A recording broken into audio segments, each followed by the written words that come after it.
Bem-vinda, bem-vindo à palestra O Legado da Herança Luso-Afro-Indígena até 1889. Essa palestra é o último capítulo do meu livro História da Autoestima Nacional, uma reflexão heterodoxa sobre monarquia, república e interesse público. Esse livro deve estar sendo lançado em meados deste ano de 2021. Ele está dividido em três partes. A primeira é a construção da autoestima nacional, em que eu faço um retrospecto com muita informação nova, desconhecida, sobre as figuras de Dom João VI, Pedro I, Pedro II, a Princesa Isabel e o Conde. Na segunda parte é a desconstrução da autoestima nacional com a chegada da República. Importante lembrar que não foi apenas a queda de uma dinastia, foi algo muito mais grave. Ou seja, as boas práticas político-institucionais foram jogadas na lata do lixo. E isso realmente foi muito grave. E, finalmente, a terceira parte é a reconstrução da autoestima nacional com a proposta do retorno do parlamentarismo monárquico.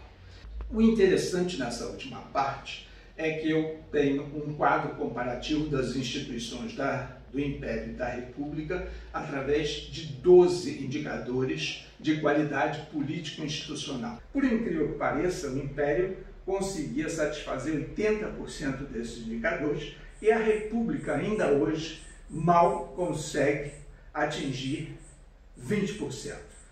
Realmente não podia dar certo. Um lembrete. Continuem usando máscara e até já na palestra.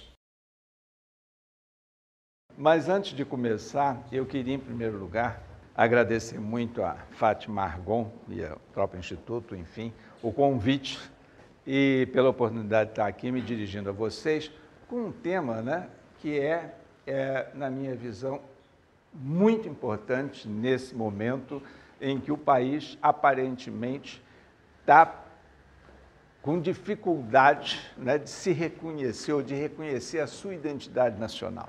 E eu tenho dito que povo que perde ou esquece o passado, perde o futuro. Então, eu acho que é um tema extremamente atualizado. Como é que surgiu essa palestra? Eu estou escrevendo um terceiro livro, que é História da Autoestima Nacional, que a República não quer que você saiba. O subtítulo deverá ser da República, a réu pública sem res pública. Eu acho que isso resume bem o que foi a desastrada experiência republicana brasileira. E quando eu estava redigindo esse livro, ele já está pronto, mandei para o editor, mas não estou fazendo, sabe como é livro? A gente sempre, você conhece bem isso, mexe até o Dom Gregório também mexe até o último momento. Eu dividi ele em três partes. A construção da autoestima nacional, que pega figuras como Princesa Isabel, ou melhor, Dom João VI, Pedro I, Pedro II, Princesa Isabel e o Conde, porque eu acho que o brasileiro desconhece muito a respeito dessas figuras e muita bobagem é dita justamente por esse desconhecimento. É o que eu chamo apagão da memória do século XIX. Na segunda parte é a desconstrução da autoestima nacional e, finalmente, a reconstrução na direção do parlamentarismo monárquico.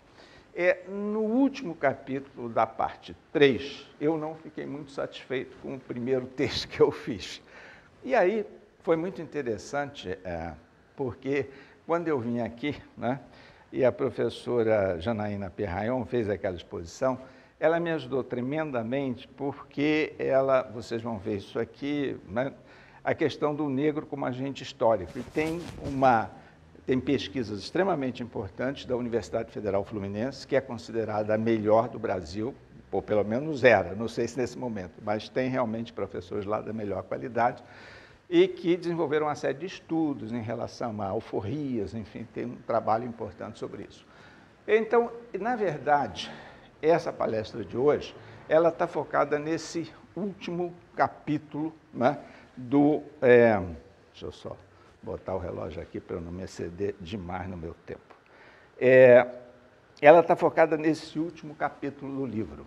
Bom, eu observaria que essas três figuras aqui, Dom Nuno Álvares, Henrique Dias e Felipe Camarão, eu pediria que vocês observassem que os dois estão com uniforme militar. Vocês vão entender por que eu estou pedindo essa atenção, né? Essa palestra foi inicialmente feita em Santa Cruz, no Rio de Janeiro, em outubro, ou melhor, antes em Porto Alegre, a convite lá do IBEM, em agosto de 2019, agora em outubro, e eu estou pretendendo fazê-la em várias oportunidades, né? A questão maior é o seguinte: o que era o Brasil até 15 de novembro de 1889? O Brasil, nessa época, era basicamente uma invenção luso-afro-indígena, com todo o devido respeito às diversas etnias que deram uma imensa contribuição, né, à formação, enfim, cultural, histórica do povo brasileiro. E eu acho interessante que isso vale tanto para descendentes desse tripé, né, básico da nacionalidade brasileira, como também descendentes de alemães, de italianos, enfim, japoneses, e toda uma ampla gama, né, de imigrantes que esse país recebeu. E quem for descendente, pelo menos, de italiano e alemão, pode ficar tranquilo, porque na frota de Cabral veio um cartógrafo italiano e veio também um alemão que mexia com a parte dos navios, a parte, né? Enfim. Então, ou seja, tem alguns imigrantes que estão conosco há muito tempo. Eu começaria, está dando boa leitura para todos? O lado heróico esquecido, né? O que foi a Lusitânia? Como é que ela nasce? É interessante chamar a atenção para isso, porque ela teve 600 anos de ocupação pelos romanos, século III a.C. e até o século III depois de Cristo. Depois foram mais 200 anos dos visigodos, que era um povo de origem germânica, e finalmente 800 anos de ocupação pelos árabes. É interessante chamar a atenção para um ponto, que o português está muito habituado a conviver com gente de tez clara, né, os dois primeiros povos, e de tez morena, que são os árabes. Ou seja, essa capacidade é uma coisa que faz parte da cultura, né, lusitana, parte da cultura do povo português.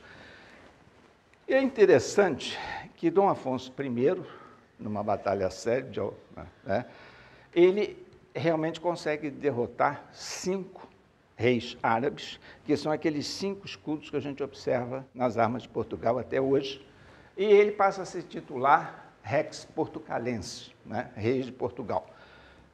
Isso 1130. Mas, realmente, em todo esse período histórico, havia sempre a tentativa da Espanha de abocanhar Portugal. Ela já tinha abocanhado 7 reinos que formaram o que hoje é a Espanha e sempre querendo fazer a mesma coisa com Portugal.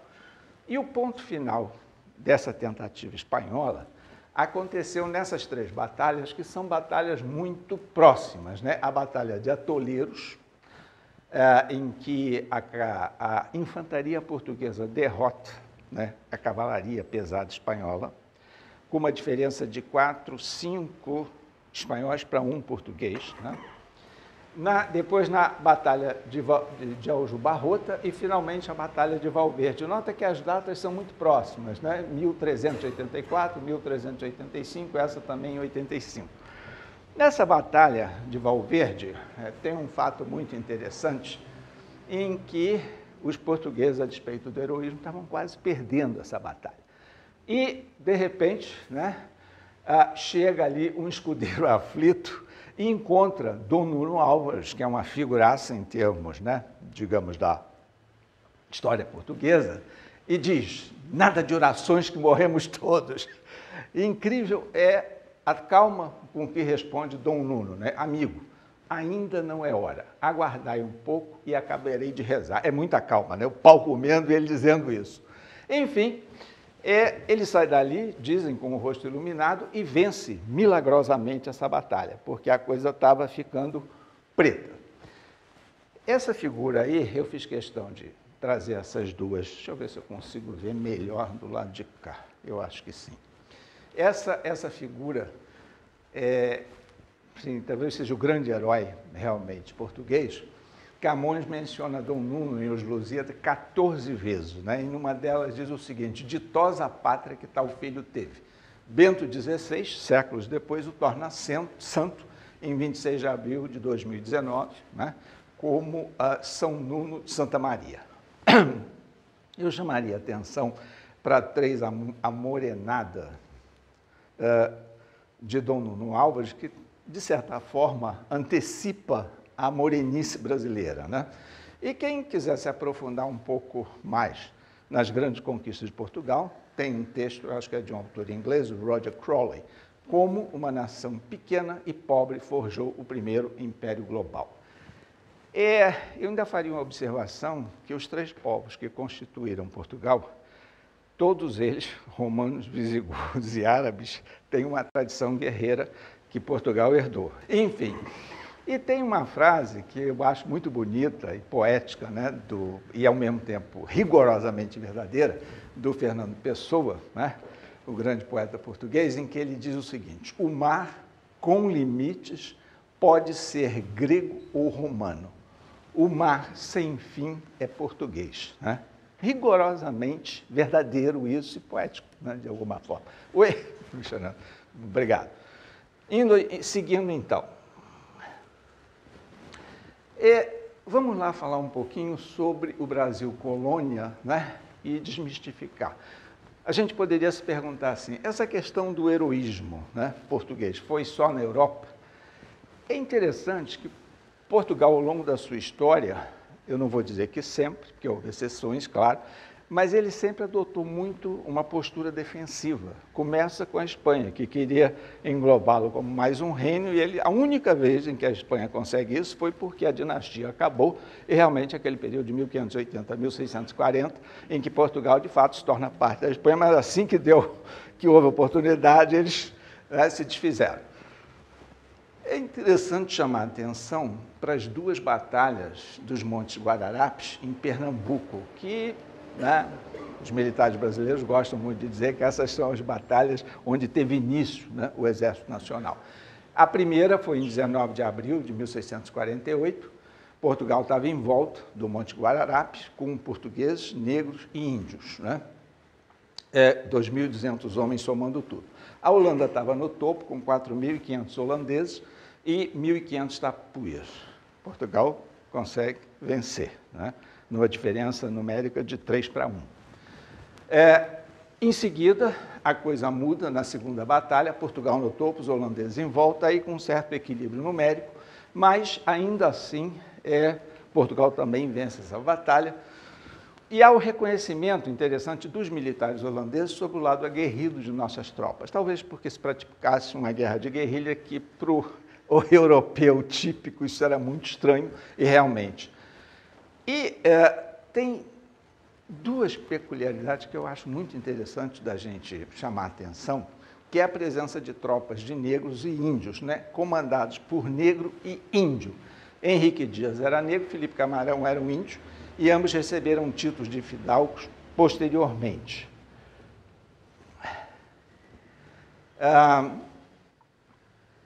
É importante chamar a atenção para o fato de que ambos eram alfabetizados. Felipe Camarão conhecia alguma coisa de latim, porque foi educado pelos jesuítas, que já estavam lá desde aquela época.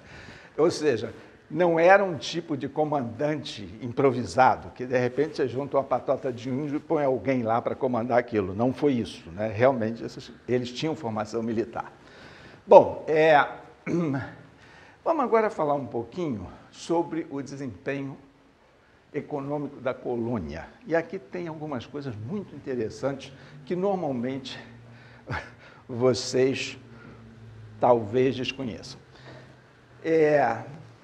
O Frei Vicente Salvador escreveu uma história do Brasil de 1630, né? E essa frase dele que está aí, que é basicamente a seguinte, falando do Brasil: nenhum homem nesta terra é repúblico, ou seja, se importa com o interesse público, nem vela, nem trata do bem comum, senão cada um do seu particular, né? José Murilo de Carvalho cita isso, acabou de sair um livro, 130 anos em busca da República, quer dizer, vários autores de renome, né, escrevendo sobre isso, estão em busca da República até hoje, do Gregório. Mas, enfim, e eu, inclusive, Ele é de 1630, esse livro, e realmente A Riqueza das Nações só foi publicada em 1776, 150 anos depois, ou seja, obviamente, o Frei Vicente de Salvador não teve oportunidade de ler esse livro, que é considerado o texto que funda a economia, né, política, a economia como ciência, né? Agora, olha só, né, a visão do Adam Smith, eu vou explicar isso bem. Não devemos nosso pão de cada dia à preocupação do padeiro com a nossa fome, nem, né, a carne que a gente come ou a cerveja que a gente come. Diz mais, frequentemente promove o interesse da sociedade mais efetivamente do que quando ele pretende se importar diretamente com ela. Eu publiquei um artigo no Estadão no dia 13 de maio, uma data que eu gostei, chamado República, Frei Vicente e Adam Smith. Percebe bem, o que Adam Smith está dizendo aí é que quando você faz bem a sua atividade profissional, seja ela qual for, e todo mundo faz isso bem e seriamente, a sociedade como um todo tem que lucrar com isso, é mais ou menos óbvio, né? E não é só isso, não.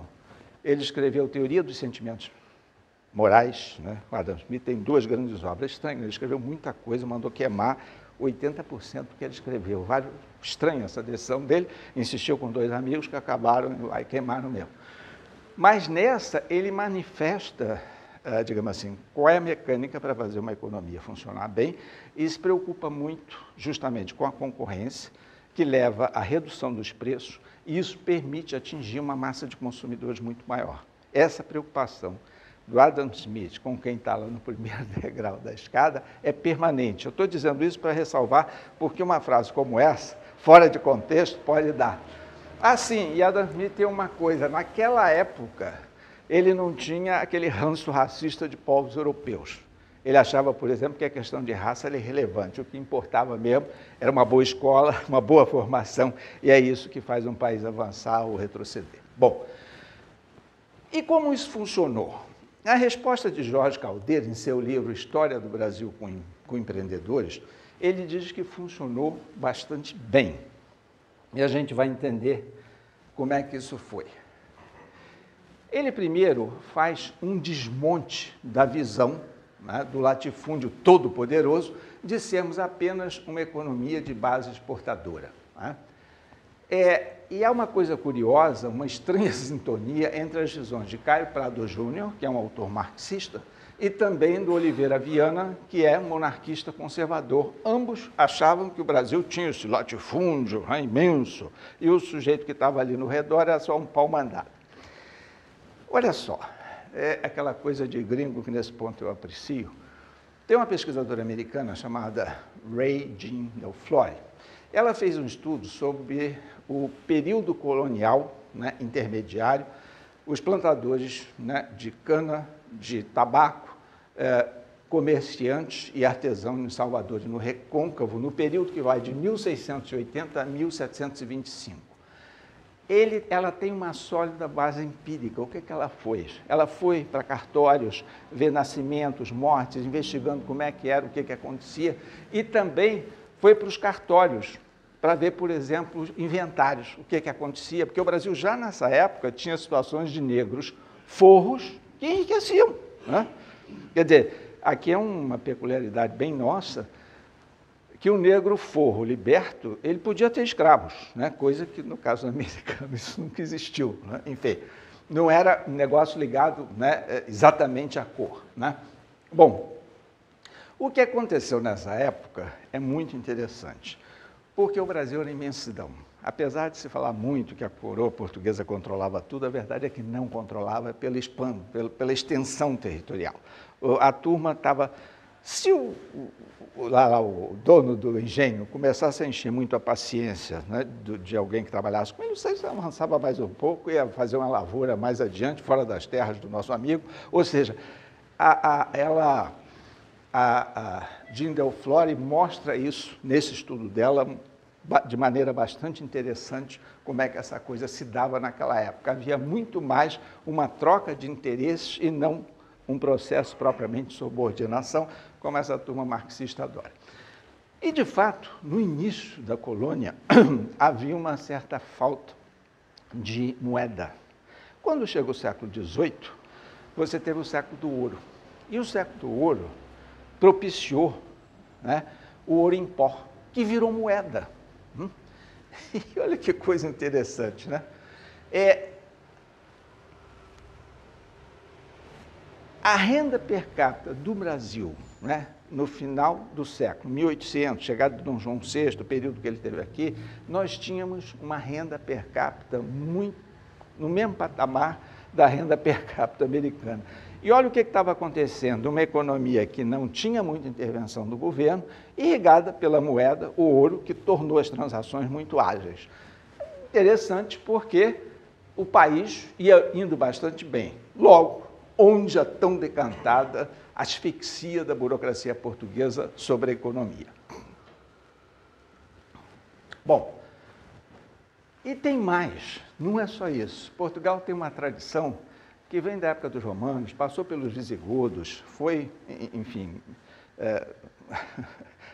passou também pelos árabes, que eram os conselhos. É curioso que sejam escritos com C, né? A gente está habituado ao conselho com S. E o Edmundo Zen, né, em um município no Brasil, informa que o conselho, que seriam as câmaras municipais, olha que coisa interessante, elegeu, depois prendeu e expulsou governadores a ponto de São Paulo querer aclamar rei do Brasil, Amador Bueno, isso em 1641. Ou seja, essa coisa de que o Brasil nunca teve governo local é papo furado. Se os conselhos faziam isso, alguma coisa bastante viva estava acontecendo. Esse outro dado aqui é fantástico, né? De cada 100 cruzados arrecadados no município brasileiro, 70 ficavam no município e 30 é que iam para coroas. Essas proporções hoje praticamente viraram ao contrário, né? Ou seja, realmente a gente faz muito elogio do governo local nos Estados Unidos, como no caso da colônia e mesmo no Império, a gente nunca tivesse isso, perfeito? Mesmo no Império, pelo menos metade da arrecadação feita num determinado município ficava no município, né? Você não houve esse estrangulamento financeiro como acontece hoje. Isso é extremamente importante, né? Nesse sentido, é lícito afirmar que a asfixia do município é obra da República, porque o princípio da subsidiariedade foi jogado no lixo. E isso tem consequências muito sérias, né? Dom Bertrand e outros príncipes chamam muito atenção para esse aspecto. O período joanino, né? Dom João vem para cá, querendo realmente fundar um grande império. Quando ele sai de Portugal, ali no Porto ainda, antes de embarcar, né, as pessoas fazem um discurso dizendo isso, e ele, indiscutivelmente, deu ao Brasil musculatura política e institucional para a independência ao aconselhar o filho a lançar mão da coroa antes que algum aventureiro o fizesse, né? Dom João VI tem um papel fundamental na manutenção da integridade territorial brasileira, ou seja, isso não é algo que eu estou afirmando, mas quando, da comemoração dos 200 anos da vinda da família real para o Brasil, isso ficou, houve um certo consenso em historiadores, né, de vários matizes ideológicos, no sentido, não fosse a monarquia, o Brasil seguiria pelo mesmo caminho dos países de língua espanhola, se estilhaçando em vários países, pelo menos uns 5. Né? E é interessante, e eu gosto de citar isso, que a Constituição de 1824, Afonso Arinos, quando da comemoração dos 150 anos da Constituição, ele diz que foi a melhor Constituição que o Brasil já teve, né? E ele era professor de Direito Constitucional. E mais que isso, Luiz Felipe de Orleans Bragança, que tem um curso de cientista político numa grande universidade americana, ele diz que também foi a mais liberal. E é uma pessoa qualificada, não é porque é príncipe, não, é porque ele estudou o assunto e realmente sabe o que está dizendo. Ou seja, e aí tem 2 depoimentos que eu gosto de citar, que é do Leôncio Basbaum e Antônio Paim. O Leôncio Basbaum escreveu em 4 volumes uma chamada A História Sincera da República. O que é curioso ao ler esse livro é que ele passa grande parte do livro desculpando a República, né? Ou seja, é uma coisa curiosa, ele é um autor marxista. E o outro é um professor, né, Antônio Paim, já idoso, está vivo, deu uma entrevista recente à revista Época, foi professor de filosofia na PUC-Rio, uma pessoa de peso, tem uma obra vasta e tal. E foi interessante porque o Antônio Paim foi comuna de carteirinha, ele viveu na União Soviética. Depois voltou para o Brasil, foi para a PUC-Rio, eu acho que ele teve bons eflúvios lá e realmente viu a loucura que aquilo era. Esse negócio de que a luta de classe é o motor da história, eu sempre digo, pode ser, mas é o motor enguiçado da história, como já foi devidamente, né, comprovado. E ele diz uma coisa que eu acho muito interessante, e são palavras dele, ele diz o seguinte: esse negócio de positivismo é um troço meio primitivo. Ele, professor, usa esse termo, um troço meio primitivo. E é fácil de entender isso, porque o positivismo, Augusto Comte, em determinado momento, ele diz o seguinte: assim como não existe liberdade em física e química, também não deve haver em política. Aí é preciso implantar uma ditadura científica. A gente já ouviu falar naquele papo da ditadura do proletariado e sabe que agora, isso para os ouvidos de militares brasileiros era o máximo, né? Entende? Isso realmente não foi só militar que, digamos, caiu no conto da sereia do Augusto Comte, não. Muito civil também. Getúlio Vargas, né, foi um positivista ferrenho, típico de um ditador, né? Nenhuma coisa. E aí aconteceu uma coisa muito curiosa, que o Gustavo Franco, inclusive quando eu passei a dar aula de História Econômica do Brasil, né, lá no Departamento de Economia da PUC-Rio, eu fui para lá a convite dele. Eu já dava aula de introdução à econometria, né? Mas eu não sei o que houve, um fim de semana, ele escreveu um artigo corrido, de qualquer maneira, eu digo isso, não é? E eu acabei, o título do artigo dele era A Visão do Precipício, né? E eu fiz uma réplica que eu intitulei Do Precipício da Visão, porque, efetivamente, o Gustavo Franco faz uma série de afirmações que não batem com fatos históricos. Para mim, e ele é uma pessoa que eu respeito intelectualmente, mas o que a gente vai fazer? Vai simplesmente calar a boca? Não faz sentido. Vamos lá. Ele começa falando do Câmara Cascudo, né, enfim, historiador, né, e que diz o seguinte: o Brasil não tem problemas, apenas soluções adiadas. Eu só acrescentaria ali o Brasil republicano. Mas, de fato, até aí eu estou de pleno acordo com o Gustavo. Agora, olha só a sequência da coisa. O Brasil tem o que a gente poderia chamar uma coleção de décadas perdidas ou a síndrome dos 30 anos. Foram 30 anos para acabar com a aprovação automática, né? Mais outro tanto para fazer a reforma da Previdência, que felizmente deve ter sido alguma coisa divina que aconteceu e conseguiram fazer, e quase 3 décadas para pôr fim à inflação, mas mesmo assim sem as reformas tributárias e da Previdência que o Fernando Henrique Cardoso não conseguiu fazer, com toda a habilidade que ele tinha, politicamente falando, não é? Bom, e aí ele segue. Em determinado momento, ele fala da interrupção tardia do tráfigo negreiro. Havia, sim, na Inglaterra, uma sociedade preocupada com essa questão do tráfico, mas havia também os interesses do governo inglês.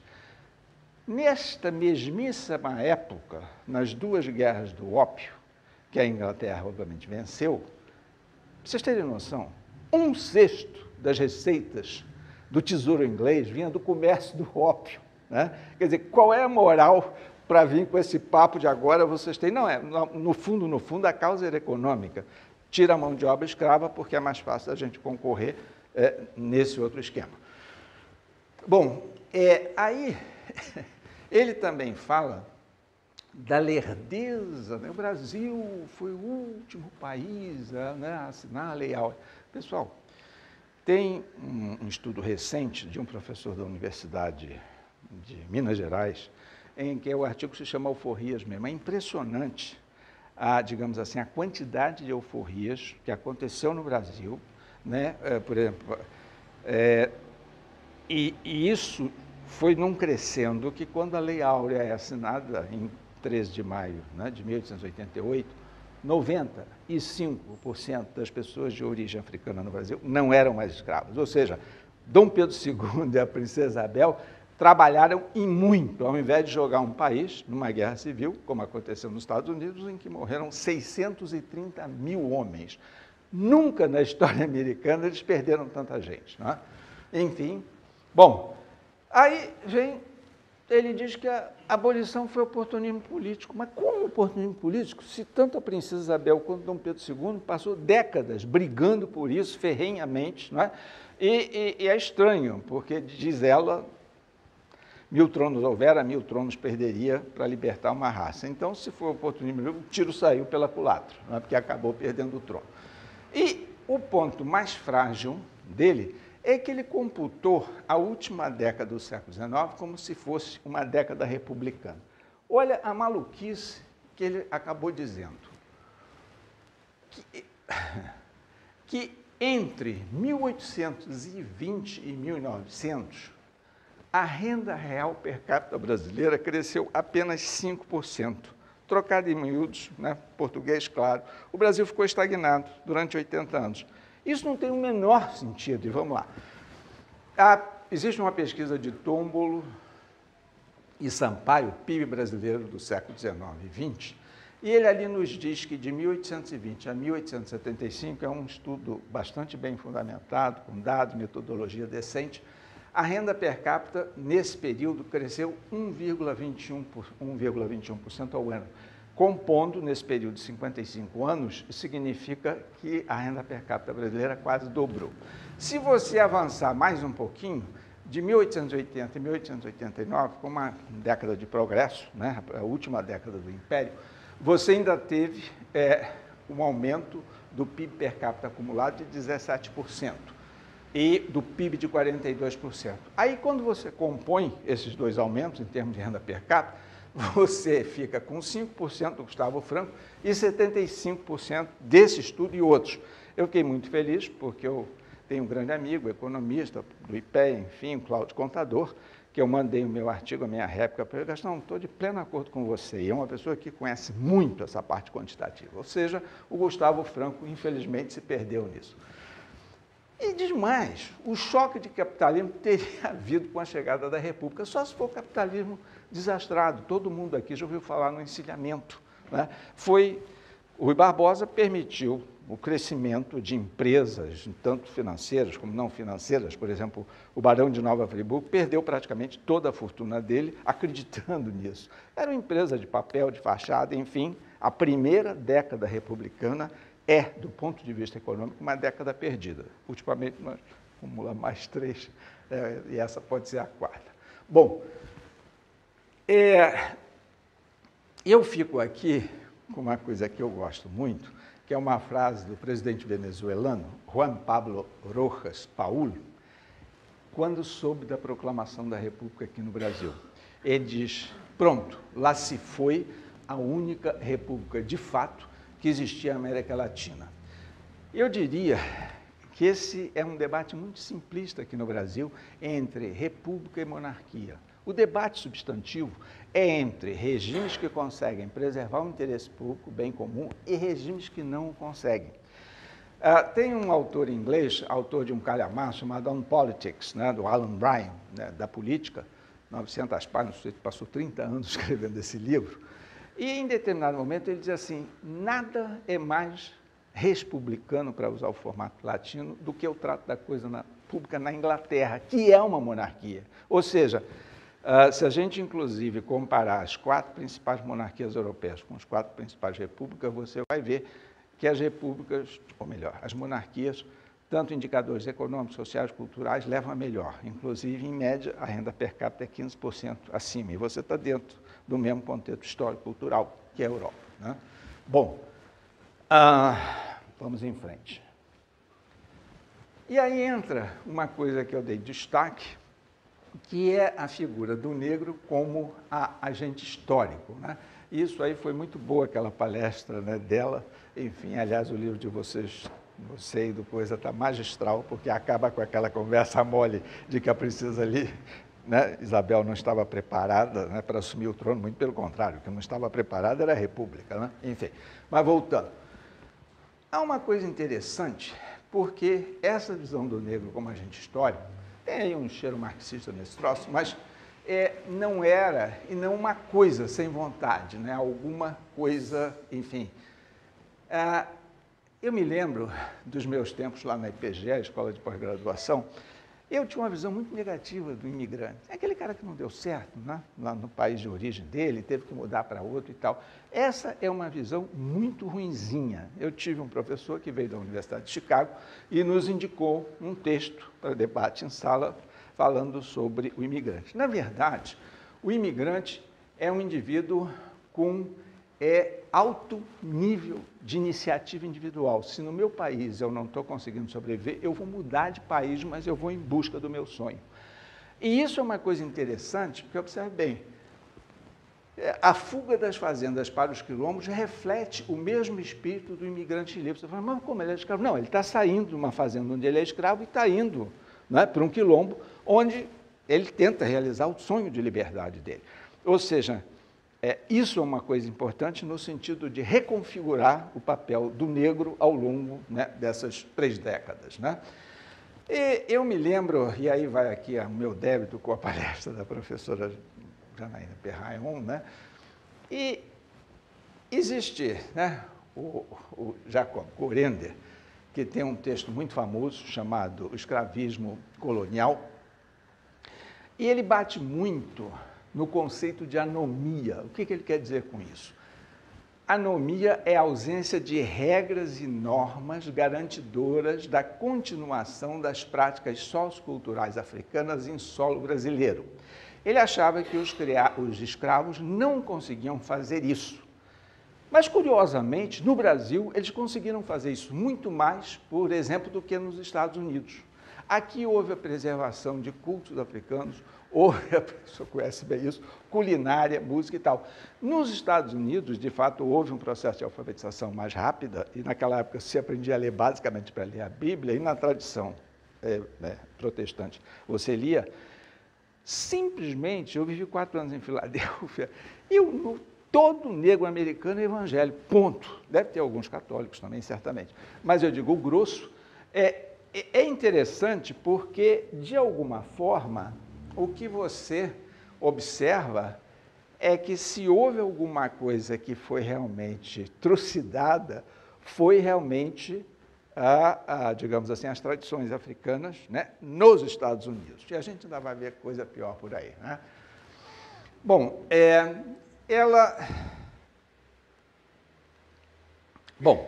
eu só lembraria, por exemplo, todo mundo deve estar pensando aí no jazz. Eu lembraria que o jazz é basicamente em cima de um instrumento de sopro. O instrumento de sopro não é típico da África, né? Típico é o tambor, enfim. Então, não estou tirando o mérito, né, dos grandes, enfim, negros que fizeram, né, o jazz e que realmente é fantástico.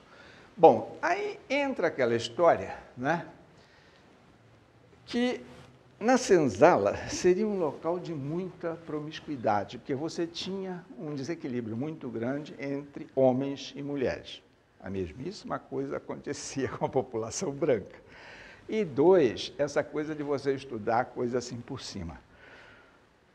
Na verdade, as mulheres mais jovens acabavam se casando com os negros escravos de mais idade, já de certa idade. Por quê? Porque eles tinham uma certa liderança, né, na senzala sobre os demais.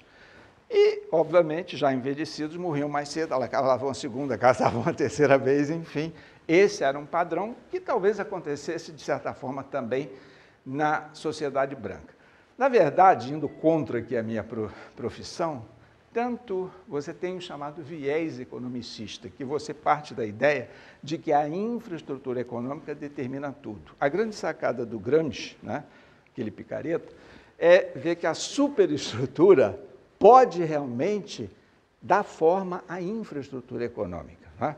E ele parte do princípio, não quero me estender nessa parte, que a verdade é a verdade da classe dominante. Isso é a coisa mais cretina que um intelectual sério pode dizer. Confúcio, há 2.400 anos, já dizia o seguinte: o compromisso maior do intelectual com a verdade, com a liberdade, mesmo que ele corra risco de vida para defender esses dois valores, né? É incrível esse troço. Eu fico confuso com os 2.400 anos, que eu acho que ele acertou na mosca. Então, aí entra aqui a chamada École des Annales, né, do Lucien Febvre e do Marc Bloch, que são dois historiadores franceses. Eles fazem uma coisa que eu concordo plenamente, que a proposta deles é a seguinte, é a de... Ótimo. A proposta deles é a de consultar, eu acho que eu estou no meu tempo, outras fontes além da economia para compor uma visão mais abrangente da narrativa histórica. Observe como essa visão é muito mais abrangente, muito mais pé no chão, né? Aí você tem o olhar brasileiro do que era o dia a dia do escravo, e aqui eu vou citar a Mary Del Priori, que hoje eu chamo Mary Del Piori, que ela escreveu um livro sobre Isabel, que é tétrico. Aliás, o seu colega lá, o Bruno, eu acho que ele foi suave na análise do texto dela, mas ela outro dia estava dando uma entrevista falando do dia a dia do escravo e me surpreendeu positivamente, porque ela disse que essa ideia de que o escravo está lá tomando chicotado o dia inteiro, não fazia nada no dia seguinte, o cara estava um lixo, né? Isso não era assim, ou seja, o dia a dia do escravo é muito diferente daquela imagem do tronco e tomando chicotado. É interessante citar a figura de Gilberto Freire, né? Com seu olhar clássico de Casagrande e Senzala, que ele tem uma visão humanizada da sociabilidade escrava. Quem já teve a oportunidade de ler a obra magna dele conhece isso bem. Entretanto, ele não chega a realizar pesquisas sistemáticas em fontes como registros de batismos, casamentos, óbitos nas igrejas, inventários, enfim, registrados em cartórios de senhores de engenho, comerciante, artesão e mesmo de escravos forros, que enriqueceram e também iam lá fazer o seu inventário. É interessante que Gilberto Freire, eu acho que ele fica muito firme na história brasileira, porque ele parte com a briga contra os eugenistas. Olha que coisa interessante. No início da República, boa parte, né, da intelectualidade se encantou com aquele negócio de que nós temos que embranquecer o Brasil para melhorar a raça, né, e daí realmente avançarmos em direção a patamares mais elevados de civilização. O que é interessante para isso é que, na verdade, eu acho que está na coisa, a real razão da marcha lenta brasileira é a incapacidade secular da República de fornecer educação pública de qualidade em tempo integral para todos, em especial aos mais pobres, e não a cor negra, morenada ou parda da população.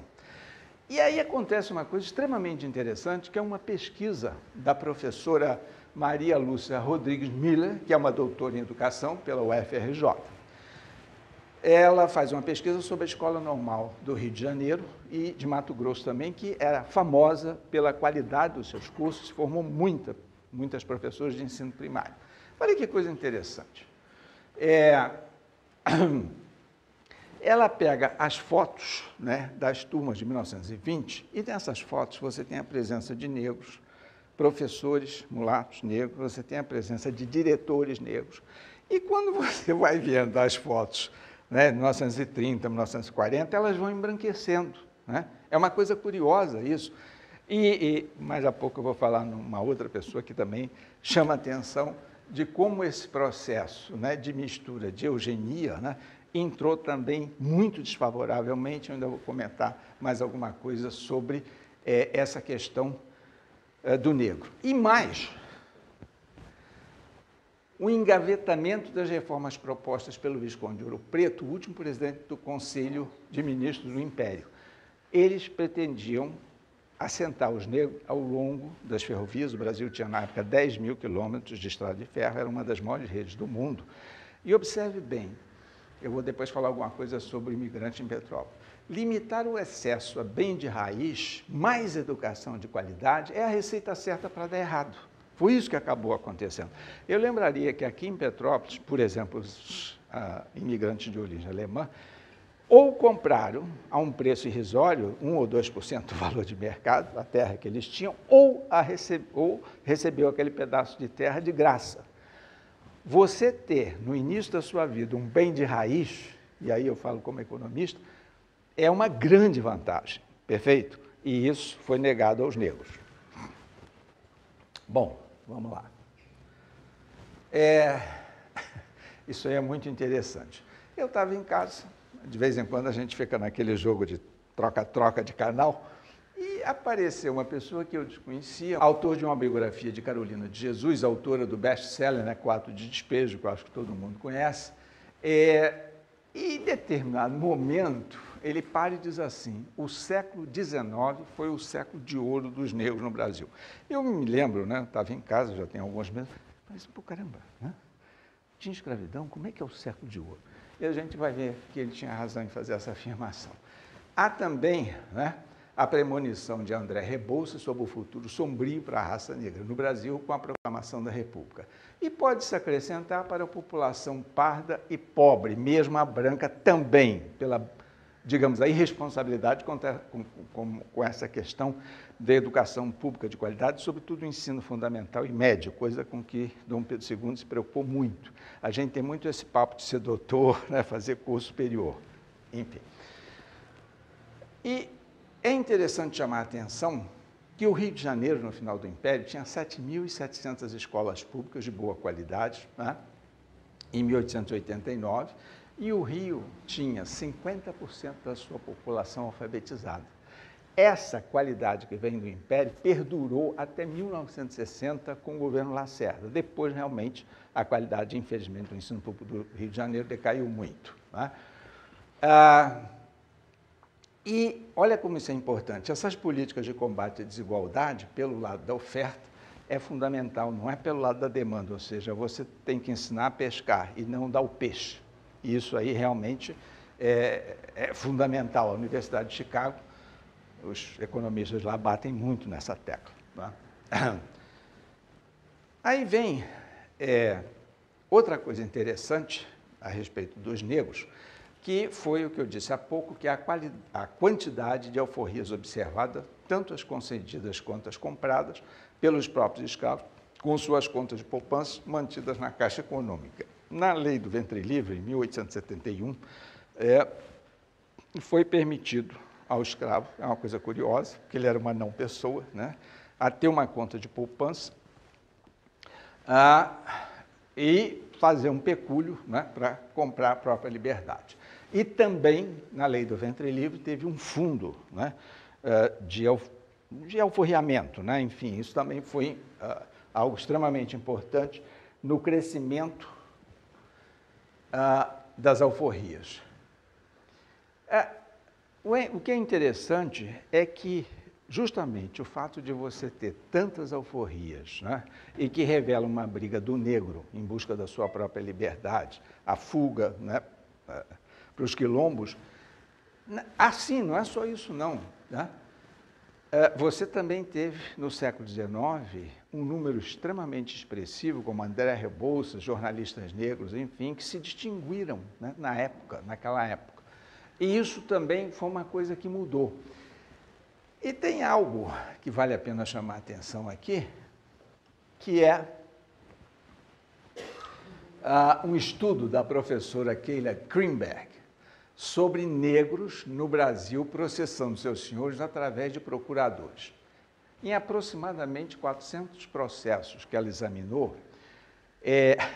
na primeira instância, o fazendeiro, mancomunado com o juiz, levava melhor. Aí, eles recorriam ao que seria o STF da época, que era muito melhor do que essa coisa horrorosa que a gente tem hoje. Mas, enfim, e nesse segunda instância, praticamente metade, isso é uma coisa muito curiosa, dos processos movidos por negros contra maltrato dos seus senhores, os negros, os escravos, ganharam os processos. Isso é algo extremamente interessante.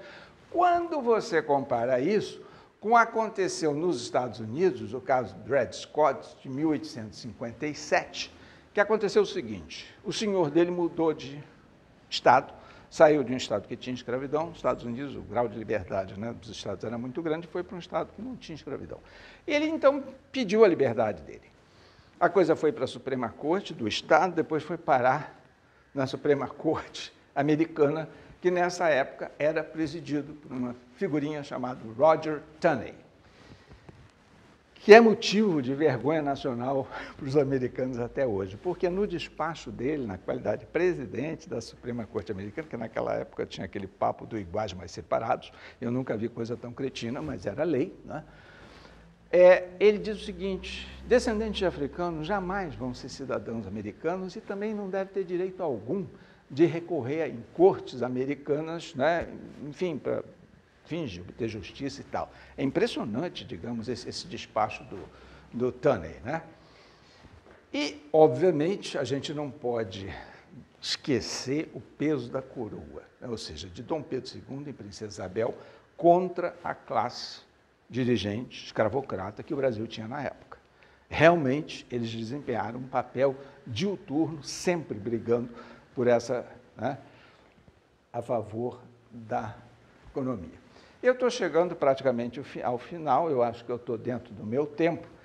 Eu aqui vou fazer uma coisa que eu acho mais interessante, que é pular isso, que é também um balanço final, mas eu montei um quadro que eu acho bastante interessante. Eu acho que é o seguinte: esse quadro é um quadro comparativo das instituições do Império e da República. O que é que eu fiz? A literatura econômica atual começou dizendo assim: o crescimento do PIB se explica por capital e trabalho. Aí você fazia uma regressão, que é um recurso muito comum para os economistas, pega uma variável dependente e tenta ver quanto do crescimento do PIB as variáveis independentes explicam. Capital e trabalho explicavam 20%, 30% só, ou seja, era uma explicação muito baixa. Mas já sei, nós não pegamos a inovação tecnológica, né, avanços tecnológicos, enfim, qualidade da mão de obra, botava isso, avançava um pouquinho, 40%, 50%.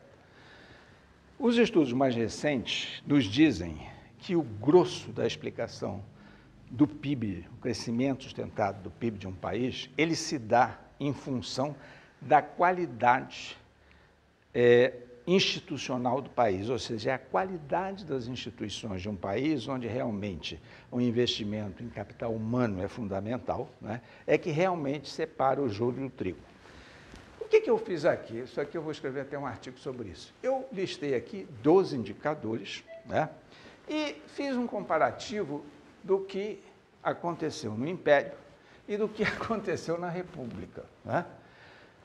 Pessoal, isso não tem nada a ver com a minha posição em defesa do parlamentarismo monárquico. Eu estou em cima de fatos, tá? Não tem nenhum saudosismo monárquico. Não é surpreendente o que eu vou dizer. Olha só, vamos lá. Plena liberdade de imprensa, de expressão e de pensamento. Foram 50 anos. Pedro II, imprensa se combate com imprensa, né? Não é esse negócio aí. O sim da República é por causa dos altos e baixos. República da Espada, 4 anos com os militares, logo após a proclamação. Veio ditadura de Vargas, depois veio golpe de 64, mais 21 anos, né, de ditadura, enfim. Ou seja, é uma liberdade de imprensa muito capenga. Vamos lá. Educação pública de qualidade. O Império teve, a República não, até hoje. É fato que o Império não conseguiu dar uma educação ampla em termos quantitativos. Agora, onde houve o Rio de Janeiro, por exemplo, a educação era de muito boa qualidade e mais. Isso é quase inacreditável, Dom Gregório. O salário de um professor em 1889, no Rio de Janeiro, em termos atuais, os professores de ensino fundamental médio ganhavam o triplo do que eles ganham hoje, né? É algo difícil, né, da gente entender. Moeda estável. Durante todo o Império, a inflação oscilou entre 1% e 1,5% ao ano. Durante a Guerra do Paraguai, a inflação foi mais elevada, mas também aconteceu a mesma coisa nos Estados Unidos com a Guerra da Secessão, né? A gente sabe que a República não se caracterizou muito por moeda estável. Pessoas de mais idade como nós, né, enfim, lembramos dos altos e baixos. Só mais recentemente é que, de fato, desde 94 para cá, é que a coisa, né, passou a ter uma certa estabilidade.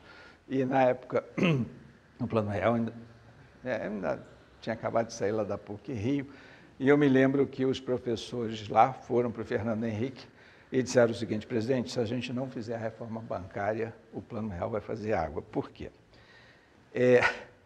Os governadores, todo o Estado brasileiro tinha um banco comercial e um banco de investimento. O que acontecia?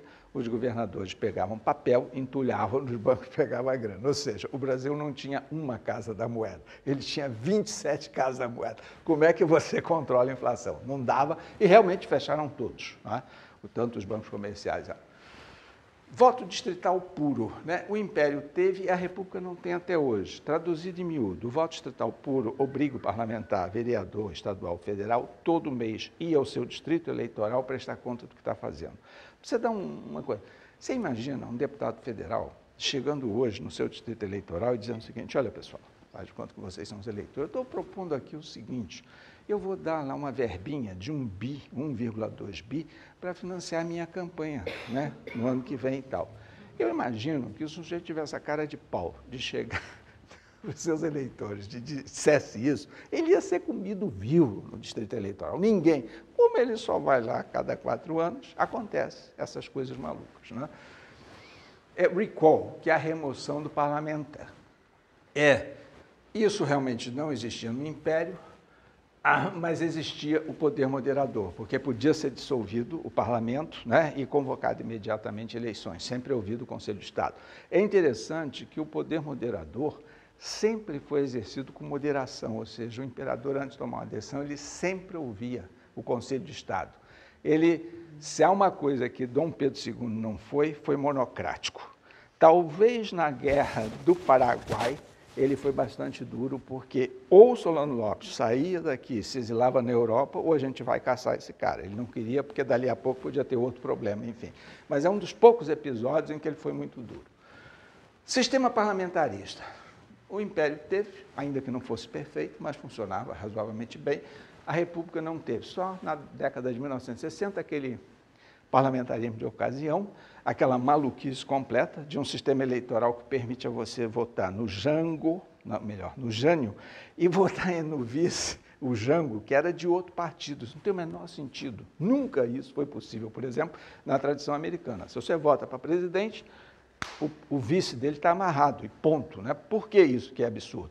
Se o Jânio, com todas as doideiras dele, tinha um perfil conservador, como é que você pode eleger um vice que está a fim de fazer revolução, enfim, que não tem nada a ver? É inacreditável. Isso acabou também no Brasil, felizmente.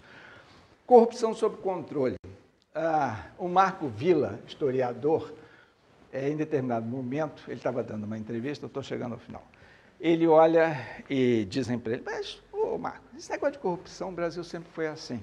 E ele foi muito enfático de calma. No segundo reinado, houve 2 casos de corrupção que foram exemplarmente punidos. É muito diferente, né, do que é.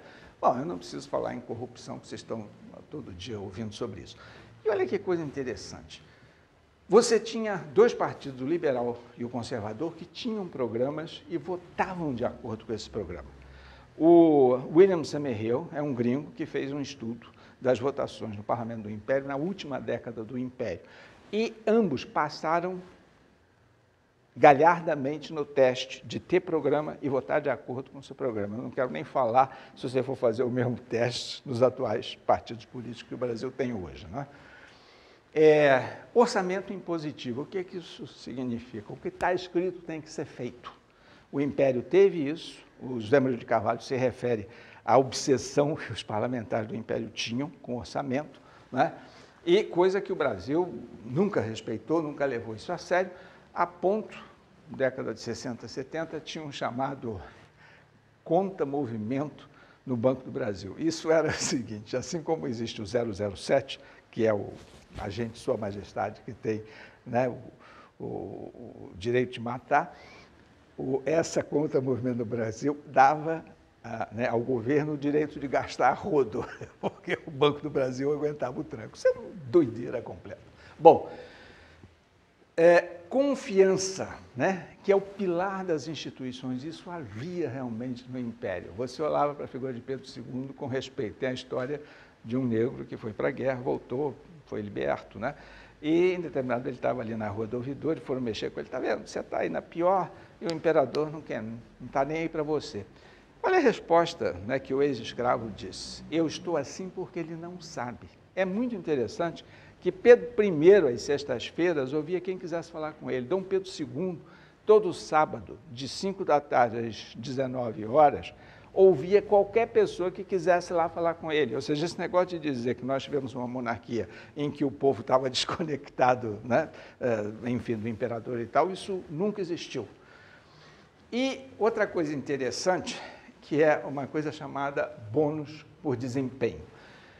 Isso nos Estados Unidos existe há 100 anos. Basicamente é o seguinte: você vai fazer uma obra pública, você coloca do lado da empresa executora da obra uma seguradora. Elas não podem ter nenhuma relação entre elas.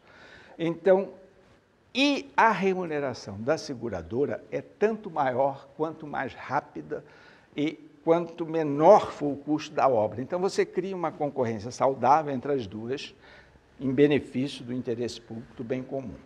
E, finalmente, o controle externo judiciário. Eu tenho uma saudade disso danado. Porque, via poder moderador, Dom Pedro II, ouvido o Conselho de Estado, quando você se deparasse com um juiz que estivesse extrapolando, e a gente tem vários aí no Supremo extrapolando, ele podia suspender o juiz de função e deixá-lo à disposição de um tribunal para emitir uma sentença final, não é?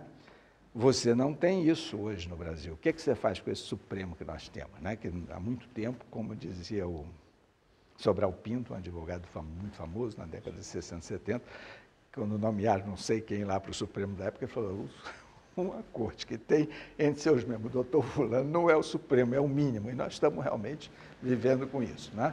Bom, eu não vou, é só agora eu pedir que vocês dessem uma olhada aqui na quantidade de sim que o Império tinha e a quantidade de não que a República tem. Então, o fato da coisa não ter funcionado não podia funcionar, né? E, como eu disse, não tem nada a ver com saudosismo, não. Tem a ver com um fato concreto da vida. É um sistema político, e não sou eu que estou dizendo isso. O senador Tasso Gereissati, recentemente, 2 meses atrás, numa entrevista ao jornal Estadão de São Paulo, disse para quem quisesse ouvir que o sistema político brasileiro está completamente falido. E ele é uma raposa velha, que está lá no Congresso há 25 anos, enfim. Bom, e agora só muito rapidamente, eu tenho esses 2 livros, eu trouxe até alguns exemplares desse aqui, se alguém quiser um, depois eu faço uma dedicatória. E também pode-se comprar diretamente a edição digital em vendas@linodis.com.br. E aqui, obrigado. Aqui, né, meu telefone, meu e-mail, as 2 entrevistas que eu fiz. Uma é Quando o Brasil Perdeu o Rumo da História. Ela está no Google, se você digitar, ela está lá. Ela já deu mais de 22 mil visualizações, né, no YouTube. E uma outra que eu dei sobre a história do primeiro e segundo reinado no Brasil Paralelo. Bom, eu vou ficar por aqui. Agradeço a atenção de todos vocês.